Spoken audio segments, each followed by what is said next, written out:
Good evening. Welcome to the Glazov gang. Tonight, our best Glazov gang ever. Our titans this evening joining our gang, backed by popular demand, Anne-Marie Murrell, the National Director of Politics, Dwight Schultz, a Hollywood actor who played Murdoch on NBC's The A-Team, but more importantly, is still losing weight. Am I correct, Dwight? That is correct. And for once, you are correct. And don't be fooled. Front cover of GQ magazine in the June 1998 edition. And Nonie Darwish has come back on the Glazov gang after an odyssey throughout the world. She is back, and she is the author of a very crucial and relevant new book, The Devil We Don't Know, The Dark Side of the Revolutions in the Middle East. Ladies and gentlemen, welcome back to the Glazov gang. Thank you. Nice to be with you. Good to be here. Okay, before we begin the serious discussions of our time, a few in-house matters. Number one, Anne-Marie, you spoke at the state capitol this week at a gun rally. Tell us about it, and we're all very proud of you and also very honored that you're a Glazov gang member. Well, thank you. It was women defending the Second Amendment, and it was awesome. We had a great crowd in the belly of the beast in Sacramento defending our rights to carry. Thank you so much, Anne-Marie. And Dwight and Nonie, are you excited that Anne-Marie spoke at the state capitol? Very proud. Absolutely, I'm very proud of her. I'm a fan of her. And I can't even tell you, I'm over the moon. You didn't tell me. Whoever's going to be on the show is a secret to all the guests now. Ladies and gentlemen, I've been getting a lot of complaints from many viewers that I'm scaring the guests about the rule of the Glazov gang, that you can check out anytime you like, but you can never leave. And a lot of people are worried. And I would also like to apologize to you because I know that you've all been under a lot of stress. And it is very unfair and totalitarian to make you stay in this gang. Yes. And I know some of our gang members have been on medication because of it. It's interfered with their personal and also professional lives. Can you, for 20 seconds each, maybe speak on how it's affected you? And maybe I will rethink the rule. Anne-Marie? I have a chocolate cake yesterday. Does that count? Okay. Well, the New York police have, I am on medication because of it, and the New York police are already trying to take away my guns. No. And Nonie? And I developed an allergy just because of that. Okay. The Glazov gang rule continues. That you can check out anytime you like, but you can never leave. I'm sorry, it's an OCD obsession that stems from my Russian background. Can I rock during this? Sorry. Anne-Marie, yes. Dwight Schultz, Nonie Darwish. Now on to the serious issues of our time. What, first of all, tragedy, crime, massacre perpetrated by Muslim jihadists in Boston. And we have the leftist establishment, which is in the media and ruling the White House, trying to suffocate and silence the truth of what motivated these perpetrators and these terrorists. Now, if this hypothetically was some Ku Klux Klan guy that did it and said white power when he was able to speak, this would be all over the news and they would be demonizing white racism, etc. But since it is Muslim jihadists, and since they themselves, the terrorists themselves, and this younger brother, Johar, in the hospital is saying, Islam made me do it, what do? Hey, let's shut this guy up really quickly.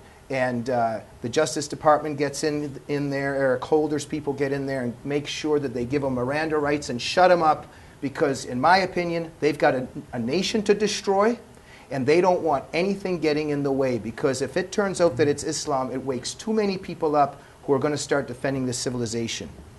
My tirade is over. Let us begin with Nonie Darwish. Your thoughts on the massacre in general and also how they're shutting down the truth. As soon as the Boston attack happened, I was on the phone in Egypt with a few people who were journalists in Egypt. And one of them was telling me right away, this has nothing to do with Islamic terrorism, and this is just homegrown. It's you Americans who are it's your fault bringing up terrorists. And I noticed that this Let me interrupt just for 1 second. This is a Marxist interpretation that it is class oppression that makes them do this. But they themselves are saying it's Islam. Go ahead, Nonie. The Muslim world doesn't like to take responsibility for anything. And what happens is, instead of us being the mirror to reflect to them, to make them aware that they're hurting people, they're killing children in America. And it all goes back, the umbilical cord goes all back to Saudi Arabia, to the jihadis, to the core of Islam. And instead of acknowledging this, we're telling the American people, you don't go with your guts. It has nothing to do with Islam, and there's no connection with Al-Qaeda. And this is ridiculous because absolutely, of course, jihad is a duty of not only every Muslim individual. Jihad is a duty of every Muslim head of state and every Muslim organization. Thank you, Nonie. And it is criminal what the administration and media are doing because they are complicit in this crime, and their hands are drenched in the blood of the victims in Boston because by their denial, they leave us vulnerable to these attacks. Yeah. There was one just quick thing I want to tell you, that the administration here and unfortunately the media, the leftist media, are saying the same thing that I heard from Arab journalists. How can we just puppet what the Arab journalists are saying? It's just unbelievable. Yeah. It's like they're the psychopaths and we're the minions, carrying out what they want us to do. Dwight, we have a new rule that ladies speak first and then we go to the men. There's a lot of political correctness on the Glazov gang now. Okay, Anne-Marie, go ahead. I think Joe Biden calling these boys, the media is calling them boys. They were misunderstood, wannabe jihadists. My question to Joe Biden: how many innocent victims, infidels, need to be killed before you're a full-on jihadist? How can he call them wannabe? What if they're not full-on jihadists, terrorists? What are? How many does it take to kill? How many people have to die to be considered a terrorist to these people? And thank you so much for bringing that up, Anne-Marie, because there is a phenomenon out there also of the pictures and the labels used. Like, for instance, this is not connected on many levels, but on some it is. Remember Trayvon Martin, the picture that the media used of him almost like 2 years old? It was airbrushed. And now they've got a picture of Johar when he was like maybe 4.5. You've got the contemporary pictures. Why the infantilization and kind of the projection of innocence onto these people who perpetrate crimes? Dwight? Well, the problem that I'm having, of course, is that I have to tie all of the events that have occurred since this man became our president together. I can't look at this situation as an isolated situation. This president has lied about everything, including his associations in the past. I mean, after all, one of his closest associates was Bill Ayers, who actually did what Tamerlan and Johar did in Boston. He was there. When this man started his political career in the new party, over his shoulder was Bill Ayers and Bernardine Dorn, and he lied about it. He wouldn't tell the American people that he was involved with a terrorist, but $100 million went between the president and Bill Ayers. But that's another issue. And silence in the media. And total silence in the media. Yeah. And they know the truth, but refuse to tell the truth. Now, if you just go back to Benghazi, what happened? A suppression of the truth. Today we find out that perhaps it is alleged that the Secretary of State and the President are involved in a big cover-up. Because remember, it was that videotape made by that Coptic Christian who was responsible for the attack on the consulate. Now you have a situation in which, it was tax day. It was tax day. That's why this event occurred. Then you find out it was Islamic extremists. And then, what difference does it make? That it's America's fault that they became radicalized. Not you go back to the birth of that mosque in Boston, which 9 years ago caused a great controversy.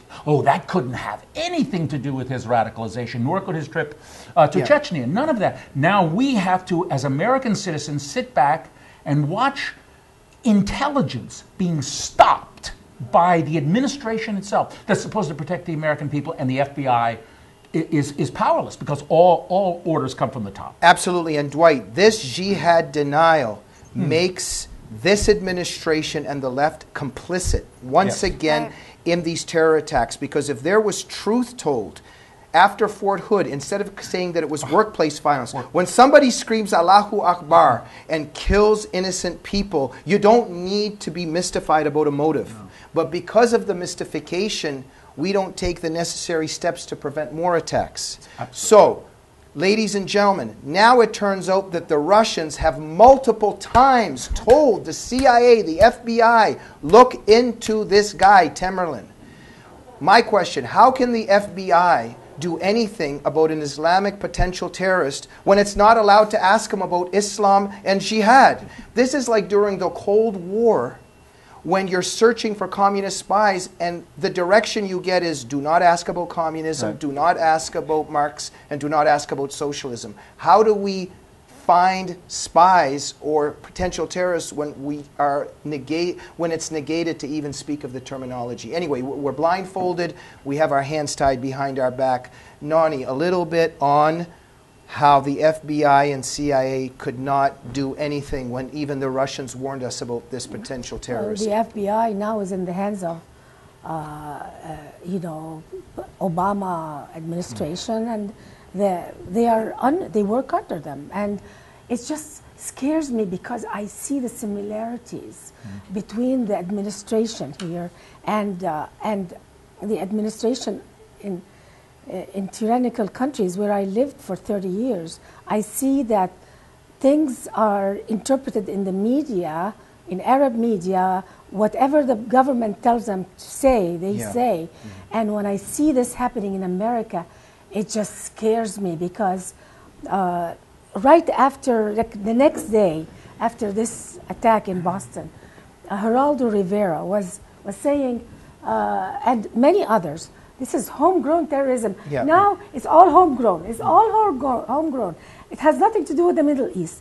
And this is exactly what the Arab media wants Americans to understand. This is the agenda of the Arab world.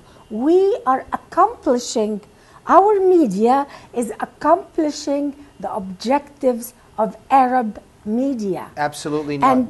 And that's what's scaring me. And Nonie, and as an immigrant from the Soviet Union with parents that were freedom fighters, hey, when Brezhnev told Pravda what to say, Pravda said it. It is terrifying for those of us who are from a totalitarian society, see this happening in our own because culture. What I call many people, everybody in Egypt is saying the same thing. Yeah. These are terrorists that came to America, and you guys are responsible for what they did. It has nothing to do with Islam or the Middle East. And you guys made them do this. That's it. And CNN and MSNBC are carrying on that.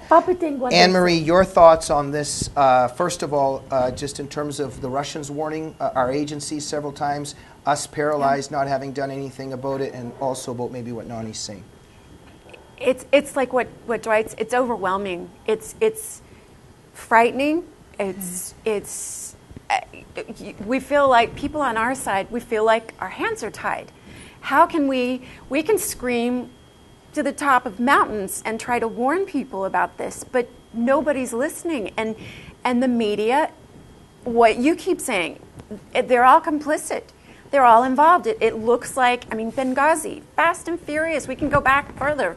Fast and Furious nothing gets resolved. Let me interrupt for a second. Even on Benghazi, that another investigation now just recently revealed Hillary Clinton's signature is on documents where she knows that there's requests for help.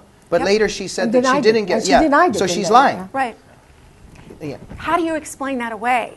How do they continue explaining things like that away, and people just buy it? Why aren't I don't understand why more people aren't freaking out and going a little insane right now. Anne-Marie, what the administration is doing and what the media is doing, incompetence or bordering on criminal negligence? It's neither one. What is it? It's neither incompetent. It is. It's embracing the enemy and wanting the enemy to be part of America, and wanting America to be part of the enemy. And you know what? And there is a word for that. Yeah. Dwight? There's almost a sense, and this is a horrible thing to say, but it's not just embrace, but when you remove the conceptual idea of jihad and try to lie about its real meaning, There's almost an admiration from this president. Almost an admiration. And the reason I brought up Bill Ayers and what he did, he was a bomber. He attempted to kill people. What happened? The President of the United States had difficulty calling it a terrorist act because I think deep down inside he knows he supports the destruction of American society. And I think you're seeing it, and it's a terrible accusation, but until he comes clean and tells us who he is, what he was, and tells the truth, I'm afraid I have to infer it from his actions. Thank you so much, and I will tell you that I'm actually scared. Yeah. And it's depressing to see the leadership in the United States, as as Nonie says, embracing our enemy. Thank you so much for being soldiers and telling the truth. It's one of the reasons why I started the Glazov gang, because these truths and noble warriors such as yourselves are not in our mainstream media, and their voices are not being heard. Join us for the second segment of the Glazov gang when we discuss Jihad denial connected to the Boston Massacre. Good night.